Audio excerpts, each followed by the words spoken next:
The $2,400 comparison same payment doesn't mean same cost. Jake started with the number everyone talks about, the monthly payment. His rent was going to be $2,400. The mortgage calculator showed a similar payment for the house he was considering, but then he created two columns on a spreadsheet. Under the buying column, he added property taxes, homeowners insurance, expected maintenance, and the upfront closing costs. He also included the down payment because that money couldn't simply disappear from the calculation. Under renting, he listed his rent and renter's insurance, but he also kept something important in mind. The money he didn't use for a down payment could remain invested. Jake realized that the mortgage wasn't really the price of owning the house. It was only one piece of the cost. The same was true for rent. Rent wasn't building home equity, but it was also buying flexibility and keeping Jake from taking responsibility for every expensive problem inside the property. The first lesson was simple. Never compare rent with the mortgage alone. Compare the total cost of each choice. The down payment, the money you don't see. The next number surprised Jake even more, the down payment. He had spent years building $100,000 in savings and investments. Putting a large portion of it into a house would give him ownership, but it would also remove that money from the investments that had been growing for years. Jake imagined two futures. In the first, he bought the house and built equity through his mortgage payments. In the second, he continued renting and invested the money he would have used for the down payment. Neither future was guaranteed to win. Home prices could rise, investments could rise or fall, mortgage costs could change. The point wasn't to predict the future perfectly. It was to understand the opportunity cost. Jake realized that when you buy a home, you're not just choosing where to live, you're also choosing where to put a large portion of your capital. And that decision deserves as much attention as the monthly payment. The 5-year question, how long will you actually stay? Jake almost signed the purchase agreement until he asked himself one uncomfortable question. Will I still want to live here 5 years from now? The question changed everything. Buying a home involves transaction costs that don't disappear just because the property increases in value. If Jake bought the house and moved shortly afterward, selling costs could eat into whatever equity he had built. Renting gave him the ability to move for a new job, relationship, family situation, or unexpected opportunity. But Jake also understood the opposite. If he stayed in the same house for a decade or more, the upfront buying costs could become less significant when spread across many years. His mortgage could gradually build equity while the property potentially appreciated. Jake realized there was no magical number of years that guaranteed buying would win. The longer he planned to stay, however, the more ownership could potentially make sense. Time was one of the most important variables in the equation. The repair nobody budgets for homeownership has surprise bills. 6 months later, Jake's friend bought a house. Everyone congratulated him when he posted the photos online. The new kitchen looked incredible, and the backyard was perfect. Then winter arrived. The furnace failed. A few months later, the roof developed a leak. Then came a plumbing problem. None of these expenses appeared in the mortgage payment. Jake watched his friend write check after check and realized why experienced homeowners always talk about maintenance reserves. Renting doesn't make housing free, but it can transfer many major repair responsibilities to the landlord. Buying gives you control, but it also means the financial consequences of ownership become yours. Jake added a maintenance reserve to his spreadsheet. Suddenly, The house that looked affordable based on the mortgage alone looked very different. He wasn't saying buying was bad. He was simply learning to price the entire house, not just the loan. Taxes, insurance, and the hidden monthly cost. Your mortgage payment isn't your housing payment. Jake then looked at another part of the equation: taxes and insurance. The mortgage payment might remain relatively predictable depending on the loan structure, but property taxes and insurance could still affect his overall housing costs. He also considered homeowners association fees because the neighborhood he liked had one. When he added everything together, his monthly housing expense was significantly higher than the mortgage number he'd originally seen online. That was the moment Jake understood why two people could have identical mortgage payments, but completely different financial experiences. One could have low taxes, inexpensive insurance, and minimal maintenance. Another could face much higher ongoing costs. Location mattered, property type mattered, even the condition of the house mattered. Jake stopped thinking about the average cost of owning a home and started thinking about the actual house he was considering. What happens to the difference? Renting only loses. If you waste the difference, Jake's biggest question became surprisingly simple. What would he do with the money if he rented? If he rented a home for $2,400 and buying cost significantly more each month, he couldn't simply declare renting the winner. He needed to invest the difference.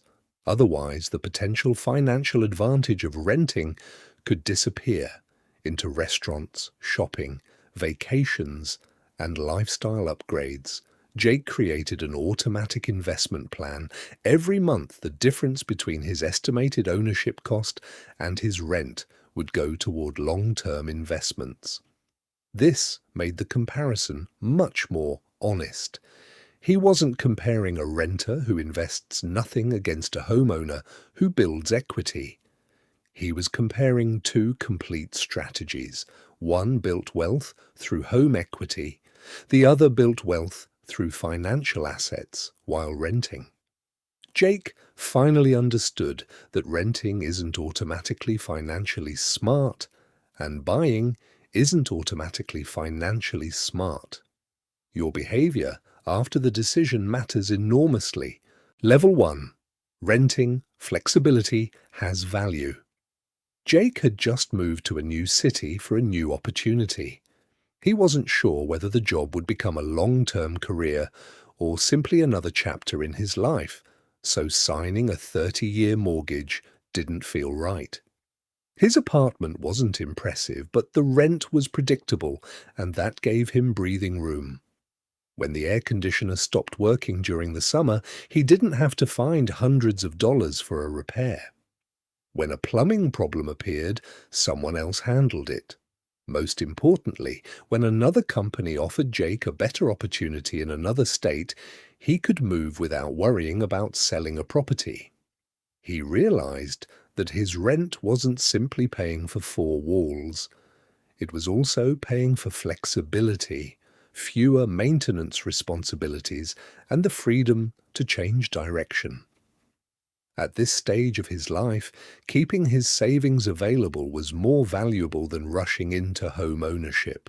Level 2. Rent versus first home. The mortgage isn't the real cost. A few years later, Jake's financial situation had changed. His income was higher, his emergency fund was stronger, and he finally felt ready to consider buying. He found a house he loved, and the mortgage payment looked surprisingly close to what he was already paying in rent. At first, the decision seemed obvious, but then Jake started calculating the full cost. There was the down payment, closing costs, property taxes, homeowners insurance, maintenance, repairs, and the cash he would need to keep available after moving in. Suddenly, the house was much more expensive than the mortgage calculator suggested. Buying would also consume most of his savings. Jake decided to keep renting while building a larger financial cushion. He realized that buying a home could absolutely be a smart financial decision, but buying before you're financially prepared can turn a dream into a burden. Level 3. Long-term home ownership. Time changes the math. Eventually, Jake reached a point where he knew he wanted to stay in the same community for many years. His family had established friendships, his children were settled in school, and his career was no longer tied to moving around the country. This time, buying made more sense. Jake understood that home ownership shouldn't be judged by comparing 1 month's rent with 1 month's mortgage payment. Buying comes with upfront costs, ongoing maintenance, taxes, insurance, and potential selling expenses. But because Jake expected to stay for many years, those costs could be spread over a much longer period. His mortgage payments were also gradually building equity. He wasn't expecting the house to magically make him rich. He simply wanted a stable place for his family while slowly increasing what he owned.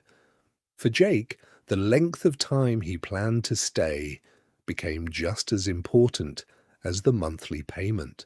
Level 4. Expensive home. More house can mean less freedom. Eventually, Jake upgraded to a much larger home. It had a beautiful kitchen, a spacious backyard, extra bedrooms, and enough room for family gatherings. On paper, the mortgage was affordable. But then reality arrived. The roof needed repairs. The air conditioning system failed during the hottest part of summer. Property taxes increased, homeowners' insurance became more expensive, and routine maintenance seemed to arrive every few months. Jake still owned a valuable property, but his monthly cash flow felt tighter. He began asking himself whether the extra space was worth the financial pressure. The house had increased his net worth, but it had also reduced his flexibility. Jake learned an important lesson.